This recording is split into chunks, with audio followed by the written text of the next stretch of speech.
Apes on tape.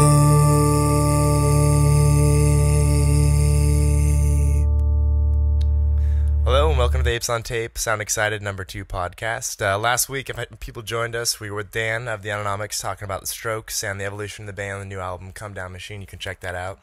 And this week, we're joined with the Treefort Music Festival dudes. Treefort is a festival out of Boise, Idaho.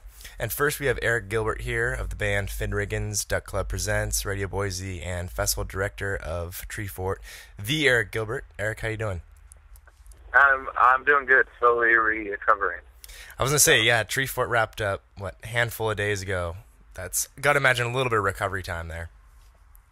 Yeah, a little bit. We got a bunch of other stuff going on, so it's hard to fully recover, but I'm going to take the weekend. I'm going to head up to the foothills outside of Boise and have a little bonfire with some friends tonight, so I'm going to pretend like I'm on vacation.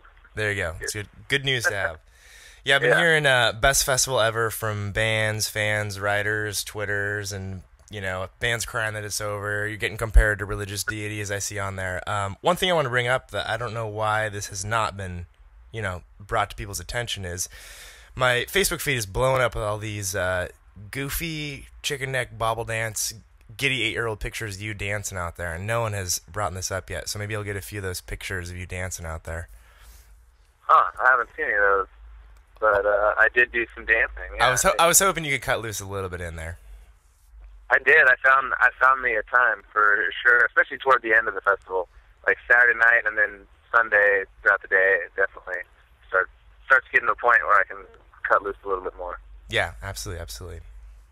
So yeah, I eventually want to get into the background and the nature of Treefort in detail a little bit. But in your own words, just to give us a brief on people that don't know about Treefort, could you explain a little rundown on what it is and where you're coming from with it?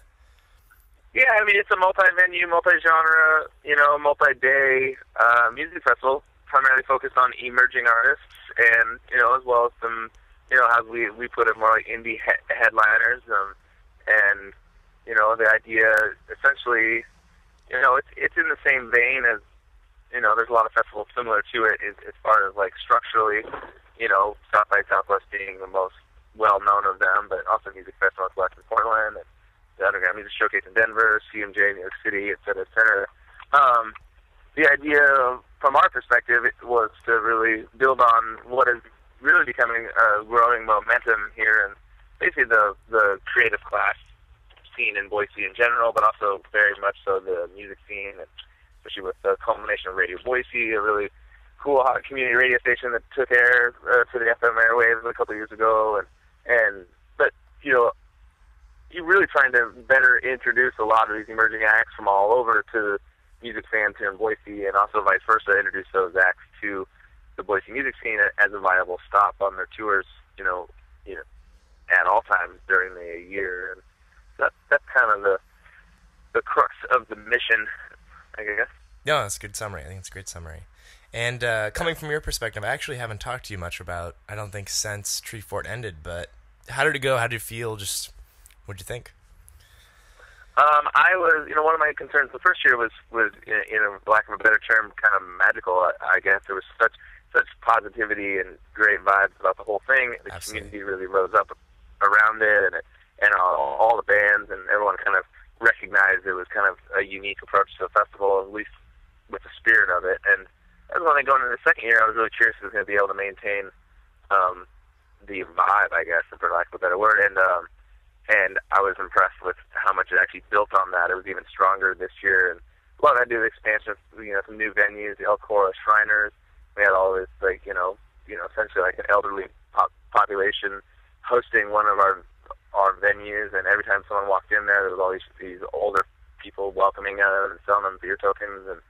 And that I think kind of embodied the spirit of the festival in a unique light each and every time someone walked in there. And overall, the whole experience was, once again, I was blown away by how the community rose up in support of it, and just the vibe amongst all the bands and everyone all weekend. So that's awesome. Yeah, and I think if you go back and look at the Apes on Tape summary last year, I was utterly blown away. I think we went to South by and Coachella and Sasquatch and other festivals previous to 2012, but it felt the same way. I think magical was the a good word and not being too extreme on it too. And one thing I was thinking too was that, I don't know, sort of like a breakout band coming up with that new album, everyone's on it, and then that sophomore follow-up. I think Treefort, the response initially was so positive last year that I was wondering if you guys were thinking, worried about the pressure, the expectations for this one, or was it like, hey, you know, we got most of the hard stuff over last year, and this is just kind of fine-tuning what the community has already created for 2013? I think there's a degree of both. I think that's one thing coming off last year. I was very conscious, like all year long, not to take any of it for granted and not to, you know, oh well, everyone's excited about it. We can just kind of coast through the second year, and I think so. We took the second year very seriously. That's why I didn't go to South by this year, and we just you know, I realized we just need to execute at an even higher level as possible, and just, you know, we wanted to just do it better and not take our eye off the ball, and especially because we almost doubled the number of bands, went from 140 to just shy of 280, I believe. Yeah, I saw that for sure. Yeah, so there was just a lot more moving parts, and we made some adjustments, and so yeah, there was pressure, but it was just like healthy pressure, you know, and like so, and it was, yeah, we just wanted to see it become a sustainable entity into the future, so we take it seriously. So. Yeah, I think that was a tone coming from everyone that has been involved with Treefort that I've talked to, is having a great time, but also extremely dedicated to it. So I think that balance comes through. Yeah, definitely. And on that note, I think, you know, having been in fairly close contact with you guys when you first announced the original Treefort, to pulling it off to now, you know, yesterday, reading about it on Consequence of Sound, it's, I think, frankly, utterly amazing, and a real DIY model going on here that, you know, every day for the last decade you can find a million negative stories about all the woes in the music industries, but this is, I think, a story that people really need to hear about. It's relevant and important to people to see that this is just basically a group of dedicated people that went for it, and it worked. You know, it worked really well, and it continues to work. And I think that's one of those stories that needs to be passed around a little bit more. And I think everyone that's been, from bands being involved to it, people in Boise, from, you know, my outside perspective, to writers going to it, have all recognized that fact too. Yeah. But I think, I would imagine that is the way that the community's played on it too. You said, like, going both ways, but I think that's an important thing, and I encourage more people to look into that too, just to see that it's a good story, you know? Yeah, and I think one of the big parts why it's working is because I don't think we're trying to do it like in a vacuum, even in our own community. We're basically inviting almost, you know, anyone that wants to be involved, and making sure everyone realizes that this is as much for them as it is for our own vision, you know. And that was one thing with this year's festival. I did a lot more outreach with different niches within the local music scene, you know, be it the hardcore scene or the jam grass or jam band scene, or, you know, just like gave them the opportunity to be better represented within the festival, and to, you know, feel like they had ownership over it too. And from not only from the musical perspective, but also with all the local businesses, you know, we create a lot of space for them to have an opportunity to showcase themselves, and thus there's just a big community uprising around it. I think it kind of embodies what is possible in general in your community, no matter what you're trying to do. Is if you think of it from a community perspective and not just trying to benefit yourself, I think you'll find a lot of support for whatever it is you choose to do. Yeah, absolutely. Power numbers things too. And I think it's important to make that distinction where festivals has sort of been the success story, I think, financially, so over the past decade or so in music. And I'm not saying that they didn't have grassroots beginnings like a Coachella or a Sasquatch. And you know, Coachella at the beginning, I think, had bankruptcy, and I'm sure that they worked super hard to get that. But I think if you look at those now, there's massive corporations, 3 or 4 of them for each festivals, and that works on a certain level. But I think a lot of musicians and bands see that and say, hey, that's cool, and maybe that worked out, but I don't know if that's necessarily that realistic beyond a huge sync deal or something.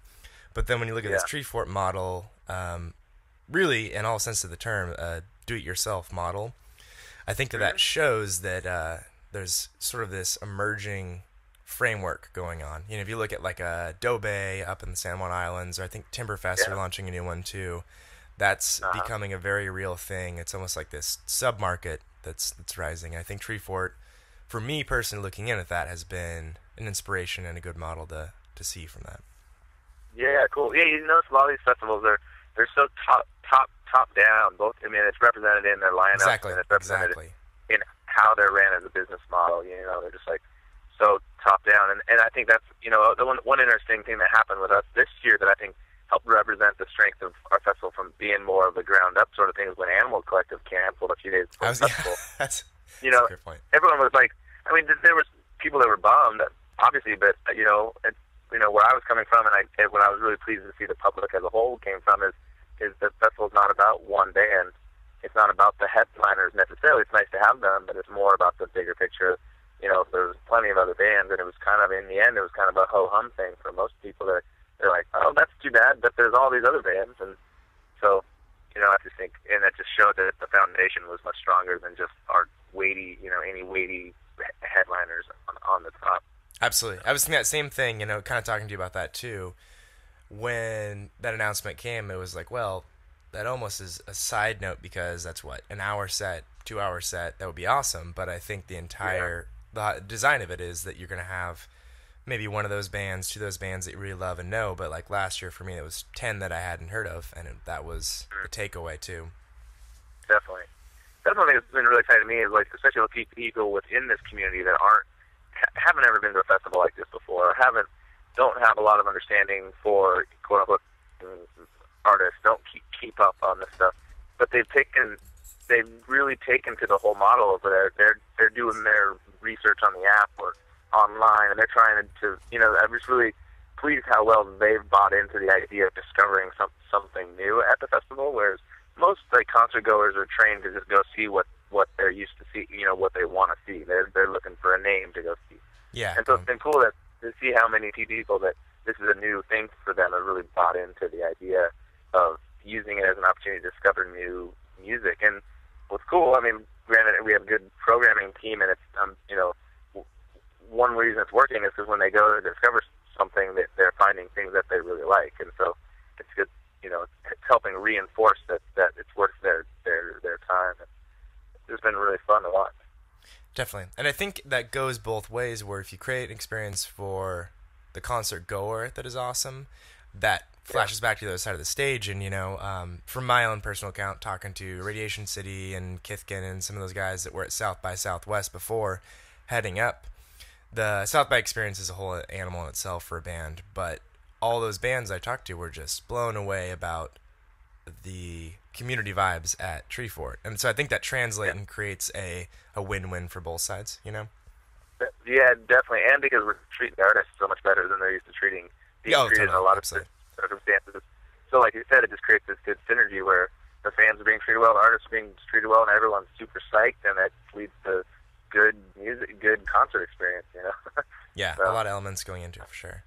I think a big part too is the Boise community. I think yesterday I was reading, I can't remember where it was. You probably know, it was rated the 6th best music city for the year or something, and whatever that means. But I think it's kind of in a prime stage where it's on a lot of tour routes, maybe not in the past, but I think with what Duck Club is doing, a lot of people too, it's becoming that way, coming from Denver to the Northwest or something.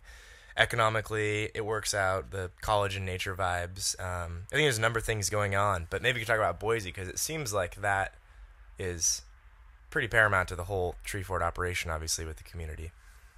So, totally agree. The community here in general, for years, been really strong, and the downtown scene is really strong, and you know, around a lot of different things. And to help point that community energy toward this like emerging music scene has been kind of the goal of the Treefort thing, and it's cool to see it working. And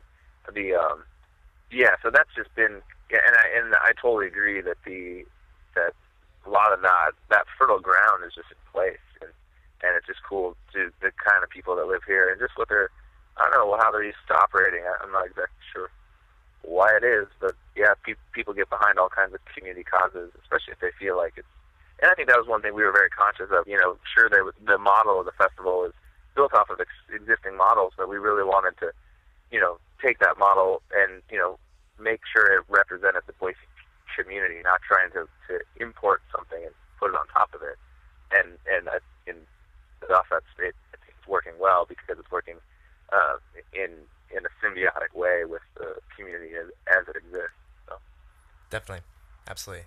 And I think one thing about Treefort too that we touched on a second ago about it's a good experience for the bands playing, and you're conscious of what goes into how you treat a band at a festival, and then that comes back to the roots too with Finn Riggins, is having done that for a number of years on your own side. You know what not to do and what to do and what works. I would assume that has to be when I'm looking at this as from musician side too. It's I think that definitely comes into play, but. On the Finn Riggins note, are you guys got summer dates or anything coming up, Ranch Fest or any tours? We're working on, we have a party Ranch Fest, and then, we have some dates scattered around, we're continuing to work on a record. It took the last couple months that we've been playing. You had something else going on besides Finn Riggins, maybe? Yeah, exactly. But we wrote a bunch over the winter, so we're kind of going to dip back into that.